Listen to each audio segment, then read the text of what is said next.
తమిళనాడు ముఖ్యమంత్రి శ్రీ జయలలిత గారు చనిపోవడం వల్ల దానికోసం సంతాపం కోసం ఆ రోజున క్యాన్సిల్ చేయాల్సి వచ్చింది. మళ్ళీ తిరిగి అందరినీ ఆర్గనైజ్ చేయడానికి టైం పట్టింది. సో ముందస్తుగా క్షమాపణ చెప్తున్నాను. ఈ ఉద్దానం కిడ్నీ సమస్య గత 20 సంవత్సరాలుగా దృష్టిలోకి ఉన్నా కానీ అది ప్రజల దృష్టిలోకి, రాష్ట్ర ప్రజల దృష్టిలోకి రావడానికి చాలా సమయం పట్టింది. కాకపోతే దీన్ని ఇలాగే వదిలేస్తే నాకు బాధ కలిగించింది ఏంటంటే రాబోయే తరాలు చిన్నపిల్లలు కూడా దీన్ని బారిన పట్టడం నాకు నిజంగా కలిసివేసింది. నేను ఈ సమస్యను గుర్తించి ఇక్కడ దూరం రావడానికి నేను రాజకీయాల్లోకి వచ్చింది ఏదో రాజకీయ ప్రయోజనాలు ఆశించి కాదు.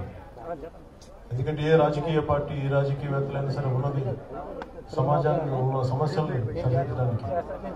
దీనివల్ల ఏదో లబ్ధి పొందుతూ నేను దానికోసం రాలేదు.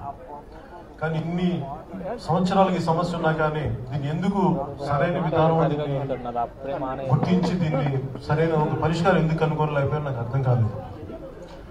నేను ఇంకొక గత ప్రభుత్వాలు చేసిన ఏంటి వీటన్నిటికంటే కూడా ప్రస్తుతం మన ముందున్న కర్తవ్యం ఏంటంటే దీన్ని ఎలా ఫ్యూచర్లో రాబోయే కాలంలో ప్రజలు, చిన్నపిల్లలు దీన్ని బారిన పడకుండా ఏం చేయాలన్న ఉద్దేశంతో ఇక్కడికి వచ్చాను. మల్లన్న సాగర్లో పోయి కొంతమందిని బయటికి వెళ్ళి తీసుకుపోయినటువంటి ఫారిన్ వర్కర్స్, అక్కడ లోకల్స్ కాదు అధ్యక్ష, వీళ్ళ దగ్గర పార్టీలు ఉంటాయి అధ్యక్ష. గుండు సూది పార్టీ ఒకటి సూది పార్టీ, ఇంకోటి దబ్బునం పార్టీ. ఏ పోలీసులు అయితే వాళ్ళు నాగబడ్డానికి వస్తారో రోప్స్ పట్టుకొని వాళ్ళ కుస్తారు అధ్యక్ష. అది